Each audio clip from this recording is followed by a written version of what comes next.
दोस्तों, मैं आपको बहुत ही प्यारी बुक पढ़ाने वाला हूँ और बुक का नाम है धन संपत्ति का मनोविज्ञान। इसके राइटर हैं मॉर्गन हाउसल। बहुत ही अच्छी बुक है। और वीडियो स्टार्ट करने से पहले आप चैनल को सब्सक्राइब करो, ज़्यादा से ज़्यादा वीडियोस को लाइक करो, शेयर करो, जिससे कि हमको भी अच्छा लगे, हमें भी उत्साह आए कि हम आगे आपके लिए और भी अच्छे अच्छे वीडियो बनाते रहें, आपको अच्छा अच्छा कंटेंट देते रहें। मैं आपको और बोर नहीं करूँगा, चलिए अब बुक पढ़ते हैं।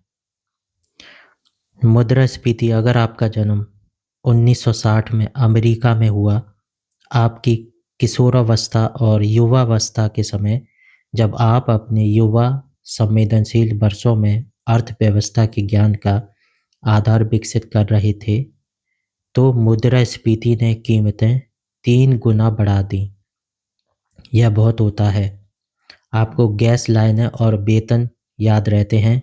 वेतन तो पिछली बार के मुकाबले और कम दिन चलता है, लेकिन यदि आपका जन्म 1990 में हुआ, आपके पूरे जीवन में मुद्रास्फीति की दर इतनी कम रही कि शायद कभी इसका विचार आपको छूकर भी ना गुजरा हो। मुद्रास्फीति ने आपकी किशोरावस्था और युवावस्था में कीमतों के साथ क्या क्या किया। अमेरिका का राष्ट्रव्यापी बेरोजगार नवंबर 2009 में 10% था, लेकिन 16 से लेकर 19 वर्ष के अमेरिकी किशोरों के बीच बेरोजगार दर 49% थी। 45 वर्ष से अधिक आयु की कॉकेशियन महिलाएं जिनके पास डिग्री थी, उनके लिए यह दर 4% थी। जर्मनी और जापान में द्वितीय विश्व युद्ध के दौरान स्थानीय स्टॉक मार्केट का पूरी तरह से सफाया हो गया। पूरे क्षेत्र बमबारी से नष्ट हो गए थे। युद्ध के अंत में जर्मन खेतों में मात्र इतना ही अनाज उत्पन्न हो पा रहा था कि देश के नागरिक प्रतिदिन 1000 कैलोरी का उपभोग कर सकें।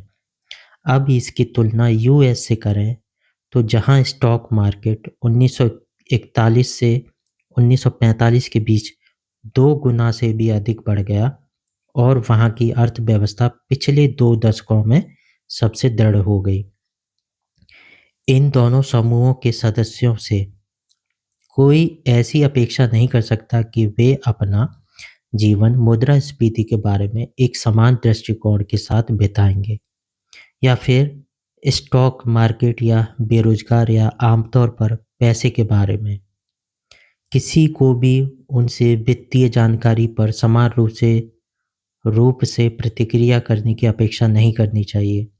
किसी को भी ऐसा नहीं मानना चाहिए कि वे समान प्रेरकों से प्रभावित होते हैं। किसी को भी यह अपेक्षा नहीं करनी चाहिए कि वे एक समान स्रोत से मिलने वाली सलाह पर विश्वास करेंगे। क्या मायने रखता है, क्या बहुमूल्य है, आगे क्या होने वाला है और आगे बढ़ने का सबसे अच्छा रास्ता कौन सा है। किसी को भी ऐसी अपेक्षा नहीं करनी चाहिए कि वे इन सब विषयों पर एक दूसरे से सहमत होंगे। धन दौलत को लेकर उनकी धारणाएं अलग अलग दुनिया में विकसित हुई, और जब ऐसा होता है तो धन को लेकर जो धारणा एक समूह को घोर लगे, वह दूसरे के लिए पूरी तरह से मायने रख सकती है। कुछ साल पहले द न्यूयॉर्क टाइम्स ने महाकाय ताइवानी इलेक्ट्रॉनिक्स निर्माता फॉक्सकॉन की कार्य परिस्थितियों पर एक वृत्तांत किया। परिस्थितियां अक्सर घोर होती हैं। पाठक उचित रूप से नाराज थे, लेकिन इस कहानी पर एक दिलचस्प प्रतिक्रिया एक चाइनीज कर्मी के भांजे की ओर से आई, जिसमें कमेंट सेक्शन में लिखा था, मेरी आंटी ने कई साल वहाँ काम किया, जिसे अमेरिकी स्वेट शॉप यानी शोषण करने वाली दुकान कहते हैं। वह बहुत मेहनत का काम था। लंबे घंटे, कम मेहनताना, खराब कार्य परिस्थितियाँ। क्या आप जानते हैं कि वहाँ काम करने से पहले मेरी आंटी क्या करती थी? वह एक वेश्या थी। उस पुरानी जीवनशैली की तुलना में एक स्वेटशॉप में काम करने का विचार मेरे अनुसार एक सुधार है। मैं जानता हूँ कि मेरी आंटी कुछ चिल्लर के लिए कई पुरुषों के द्वारा अपने शरीर का शोषण करने के बजाय कुछ डॉलर के लिए किसी दुष्ट पूंजीपति मालिक के हाथों शोषित होना पसंद करेगी। इसलिए मैं बहुत से अमेरिकियों की सोच से नाराज़ हूँ। हमारे पास पश्चिम वासियों जैसे अवसर नहीं है, हमारी सरकारी संरचना अलग है, यह देश अलग है। हाँ, फैक्ट्री के काम में कड़ी मेहनत लगती है। क्या यह बेहतर हो सकता है? हाँ, लेकिन सिर्फ़ तब जब आप इस तरह से अमेरिकी नौकरियों की तुलना करेंगे।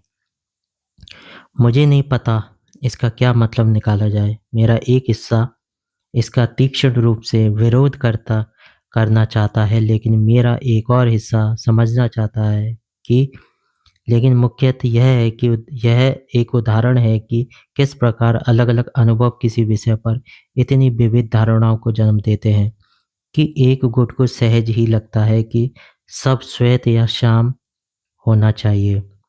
धन-दौलत को लेकर जब भी लोग कोई निर्णय लेते हैं, उस क्षण में उपलब्ध जानकारी को अपने अद्वितीय दिमागी मॉडल में डालते हैं, जो उन्हें यह बताता है कि दुनिया कैसे चलती है और इसके आधार पर उस निर्णय को उचित ठहराते हैं। वे लोग अपनी जानकारी में गलत हो सकते हैं, उनकी जानकारी अधूरी हो सकती है, वे गणित में अनिपुण हो सकते हैं, वे बीभत्स मार्केटिंग की बातों में आ सकते हैं या हो सकता है कि उन्हें अंदाज़ा ही ना हो कि वे क्या कर रहे हैं। वे अपने काम के नतीजों को गलत तरह से आँक सकते हैं। क्या ऐसा नहीं हो सकता? लेकिन हर निर्णय जो लोग लेते हैं वह उनके लिए मायने रखता है और उनके अनुसार सभी आवश्यक वस्तुओं की पूर्ति करता है। वे खुद को एक ऐसी कहानी सुनाते हैं जिसमें वे क्या कर रहे हैं और क्यों, इसका वर्णन होता है और यह कहानी उनके खुद के अद्वितीय अनुभव से रचित होती है।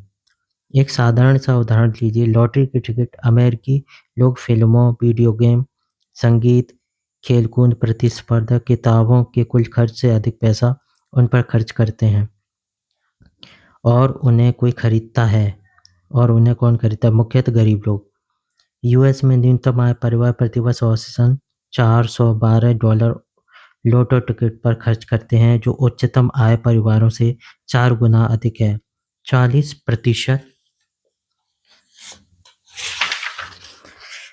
अमेरिकी आपदा के समय $400 नहीं जुटा पाते, जिसका अर्थ यह है वे लोग जो लॉटरी के टिकट के लिए $400 खर्च करते हैं या सामान्यतः वह लोग हैं जो कहते हैं कि आपदा के समय वे $400 का प्रबंध नहीं कर सकते। वे अपने सुरक्षा तंत्र को एक ऐसे संयोग के लिए नष्ट कर रहे हैं जिसके सच होने की संभावना लाखों में बस एक है।